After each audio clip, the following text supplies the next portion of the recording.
Entremos ahora en el perfil del hikikomori y para eso quiero citar a una página de un psicólogo que se llama Will Company. Will Company es el nombre de la empresa.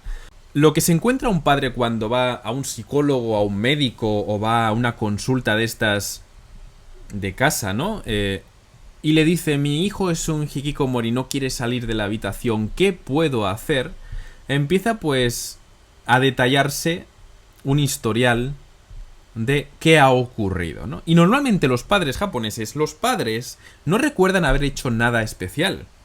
Es decir, no ha habido algo ahí especialmente por parte de la educación familiar, o al menos normalmente así lo identifican, que haya provocado que ese hijo, teniendo otros hijos, que solo ese hijo se haya convertido en un hikikomori. Y también recuerdan que el perfil de este chico, pues cuando era niño era obediente, era callado, era amable, muy reservado, tenía pocos amigos, pero bueno, tampoco destacaba especialmente por ser rebelde, ni extraño, ni tenía pensamientos locos, no. Parecía normal, callado, obediente, amable. Los hikikomoris son niños especiales, que requieren de más atención que los demás. Así que tenemos aquí a unos niños que requieren de mucho afecto, de mucha atención, y nacen, por desgracia, en una sociedad en la que el afecto escasea. También nacen en una sociedad como es la japonesa, que es muy deficiente tratando al diferente. Todo sigue un curso, un protocolo, todo está ya preestablecido y queremos ser todos normales. Todos estamos acostumbrados a ver esos test estandarizados, esos debates en las escuelas de por qué se nos educa como se nos educaba en los años 70, 60 o incluso a principios del siglo pasado. Y todos decimos que queremos una educación que esté más de acuerdo con cada perfil, porque todos somos muy diferentes. El problema que tenemos en la sociedad japonesa es que incluso el test estandarizado, la educación estandarizada, se aplica también a nivel familiar. Por parte del padre dice, ¿qué habré hecho yo para merecerme esto, no? Y ahí se empiezan a atacar, a sentirse culpables y empiezan también a atacar todavía más a sus hijos. Sal de la habitación, eres lo peor, ¿qué haces aquí? Vago, trabaja, no haces nada, no vas a ser nadie en tu vida, vas a ser una basura, etc. Empieza como esa espiral de negatividad que va a hacer que no se solucione nada, sino que empeore todo mucho más. ¿Cómo es el hikikomori? ¿Cómo es ese chico? Normalmente es un chico, es un varón. Vamos a ver, se identifican a nivel psicológico dos causas, la intrínseca y la extrínseca, es decir, aquella que pertenece a él, que viene cuando nace, con su genética, con su personalidad, y luego aquella causa que está en el ambiente, que hace que ese ambiente le convierta en un hikikomori, aunque normalmente es una suma de los dos, que son muy sensibles y que se toman los problemas, incluso aquellos triviales, aquellos que no merecen mucha atención, se los toman como grandes catástrofes, como algo que su vida no puede avanzar si no solucionan ese problema. Son personas que tienen baja autoestima, o mejor dicho, casi ni existe. Autoestima inexistente. Se traduce eso en timidez. Son personas muy reservadas, muy calladas. Personas que viven la agresividad a nivel interno, es decir, que tienen pensamientos obsesivos como yo no sirvo para nada, soy lo peor, todos me van a dar una paliza, cosas así muy obsesivas que son lo que se llama la agresión interna, ¿no? Que se hace uno a sí mismo. Eso es algo típico de una persona pasiva con comunicación muy pasiva. También tienen un pensamiento ya por defecto pesimista. Piensan que todo irá peor y que ellos no tienen mucha capacidad ni fuerza para poder cambiar ese futuro ni ese presente que para ellos se identifica como negativo. Están viviendo una realidad que parece que ellos no tienen herramientas para solucionarla. También suelen ser personas que se toman la vida con mucha rigidez, que piensan las cosas de forma dicotómica. O esto es sí, o esto es no. Lo que hablaba el psicólogo Albert Ellis con el masturbation, ¿no? No estoy hablando de masturbación, sino el must, como en inglés, de must, que significa debo. El devotismo, o aquello que cuando uno quiere hacer algo siempre usa el término tengo que es que tengo que ser mejor persona, es que tengo que hacerlo, es que si no, esto no puede ser así. Pensamiento muy rígido, no flexible. Y también tienen una incapacidad para prever el futuro, es decir, no ven más allá del problema que tienen en la actualidad, no pueden prever, no pueden ver que eso irá mejor, ni siquiera se ven a sí mismos dentro de un año, ni de 2 semanas, ni de 3 semanas. Todo lo que les ocurre en el presente es tan agobiante, les consume tantos recursos mentales que son incapaces son incapaces de pensar en lo que va a venir después. Acompañado con baja autoestima, pesimismo y falta de recursos, pues tenemos ahí a alguien que se ahoga en un vaso de agua, podríamos decir. También son personas que carecen de concentración. Normalmente cuando alguien les explica algo, les cuesta entenderlo, no porque sean tontos o porque no tengan suficiente capacidad para entender, no tiene nada que ver con test de IQ ni nada, sino estamos hablando de personas que les cuesta prestar atención y cuando escuchan un mensaje necesitan escucharlo 2 veces o a veces necesitan confirmar. Esto viene acompañado con la baja autoestima. Cuando alguien les habla, les dice algo, ellos dicen, a lo mejor no lo voy a entender. Tiene ese pensamiento constante en su mente que hace que no escuchen realmente lo que los demás les están diciendo. Y eso se traduce en baja concentración. Es decir, no son capaces de activar esos recursos mentales para atender a esto que tenemos delante, ¿no? Este es el perfil de un hikikomori típico.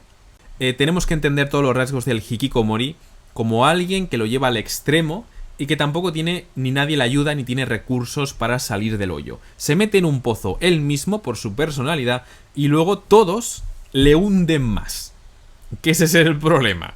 ¿De qué viven? Me dice Enrique San. Pues dependen de los padres que intentan ocultar al máximo este problema que tienen. Y bueno, al principio como piensan que al pasar un año o cierto tiempo esto se va a curar por sí mismo, pues le mantienen. En algún momento de su relación el hikikomori empieza a ponerse muy violento, a atacar a los padres, insultarles, pegarles, amenazarles de muerte. Y los padres, pues de nuevo, para callar, para no comentar esto, para que no se sepa, por no consultar, por su falta de conciencia psicológica, por lo que sea, pues mantienen esa relación con los niños. El problema es que vemos actualmente ya hikikomoris con 40 años y sus padres ambos han muerto. No tienen a nadie de quien depender. Han perdido ya y vamos a tener, pues, 540.000 o imagínate 100.000 personas muriendo en su casa de hambre. El perfil del hikikomori es de una persona que no serías incapaz de mediar palabra con este chico o esta chica. Sería imposible que te mirara a los ojos. Sería como tener, no sé, un animal con el que no te puedes comunicar y que cualquier comunicación tan torpe, tan imposibilitado, tan incapaz de ser lo que nos hace más humanos, que es la comunicación y tener amigos y la sociedad y socializar y todo, lo tienen tan retrasado que podríamos compararlo con un bebé de 3 meses. Tenemos a unos padres que son muy exitosos. Tenemos esa familia con ese padre abogado, con esa madre, pues no sé, enfermera, oncóloga, con un éxito social tremendo. Han alcanzado el estatus a una edad temprana, han alcanzado un éxito sin demasiada dificultad y han tenido también pues esa capacidad natural, esas aptitudes psicológicas, pues que eran más inteligentes, que tenían más facilidad para el estudio, que tenían un buen ambiente en su época para llegar a ello, etc. Tenemos esos padres, esa familia con una autoestima altísima. ¿Y qué hacen cuando tienen un niño? ¿Os podéis imaginar qué hacen? Pues intentan inculcarle al niño, convertir al niño en un mini yo, ignorando completamente las aptitudes naturales, la naturaleza de ese niño psicológica y física, e intentan que ese, que es un negado para el deporte, se convierta en un especialista en béisbol. E intentan transformar a ese niño en alguien que le represente, no como familiar, sino que sea su mini yo, que perpetúe su éxito, que lo herede a la perfección.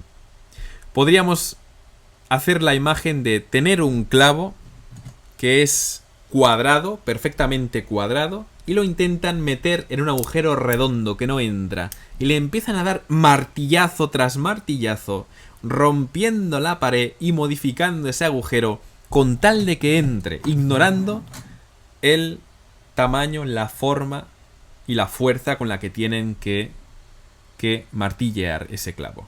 Anulan la personalidad del niño. Y en psicología existe un fenómeno que llamamos la indefensión aprendida. ¿Qué es esto? La indefensión aprendida es aquello que te ocurre, esas desgracias pues familiares, esos infortunios, esas situaciones de estrés insoportable que una y otra vez como olas del mar te vienen una y otra vez. Y no paran de darte palos, no paran de sacudirte. Y tú no consigues en ningún momento entender cómo funciona ese mecanismo de estrés. No puedes desarrollar ni recursos, ni tampoco evitarlo. Te ves siempre golpeado por esa misma ola, por esa misma presión, por ese mismo estrés, por los insultos de los padres, por la presión de la escuela, por el tienes que ser, y si no lo eres, eres una mierda. Y aprendes con el tiempo que hagas lo que hagas, esto no va a mejorar, y hagas lo que hagas, te van a dar. Te van a dar, por aquí y por allá, te van a dar la del pulpo, que podríamos decir con un poco de broma.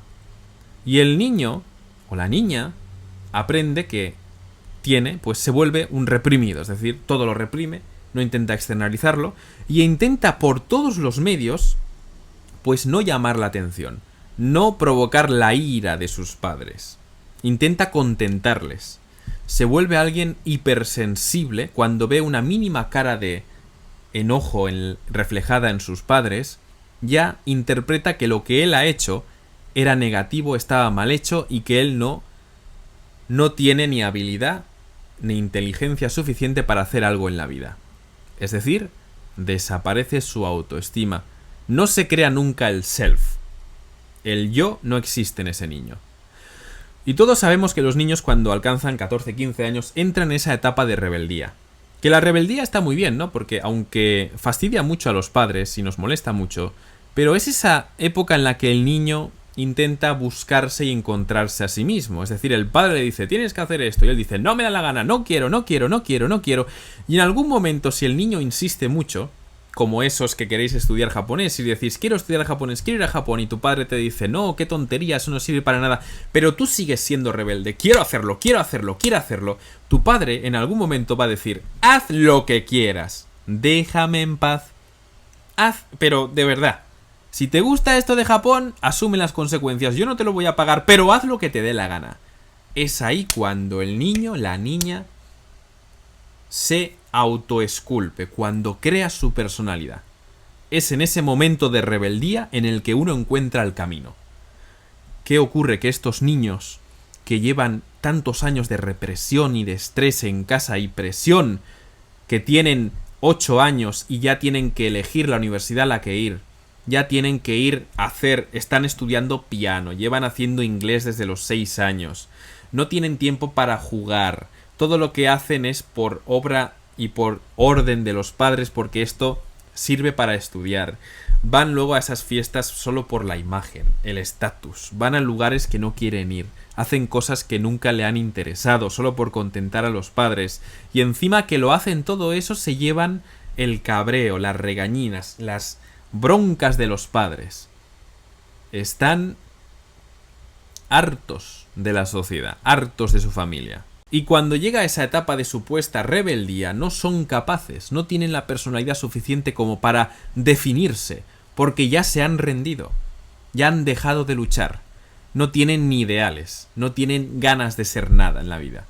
Lo que yo veo en la sociedad japonesa es que es una sociedad en la que cuando uno falla, cuando uno fracasa, es muy difícil recuperarse. Es muy difícil volverse a levantar. Y esto choca, pero sea de bruces, con todas las artes marciales filosóficas, con esa forma de pensar tan valiente de cáete 7 veces y te levantas 8, de enfréntate a la vida con valentía, todo eso que vemos en el samurái y todo, ¿no? Actualmente esto se ha perdido. La sociedad está dominada por una jerarquía imperante que asfixia a los japoneses que no intentan seguir esos patrones.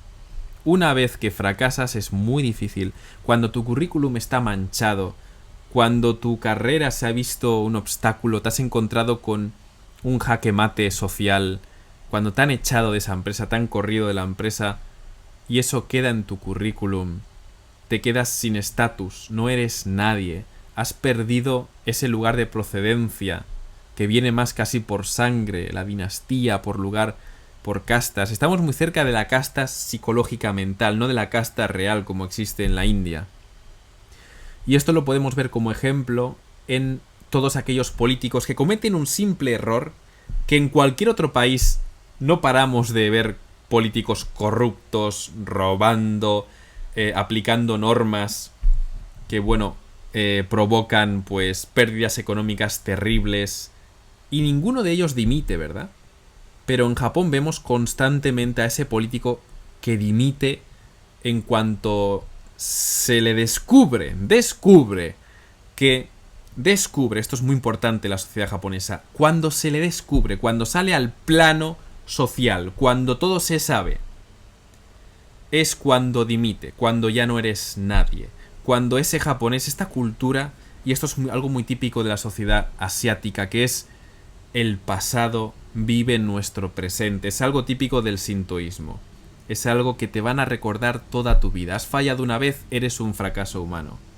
Pero esto convive en Japón con una doble realidad, una doble cara, una doble moralidad.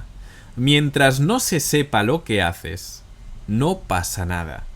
Que violas, que robas, que eres un corrupto, que compras a los demás para que te apoyen, no pasa nada.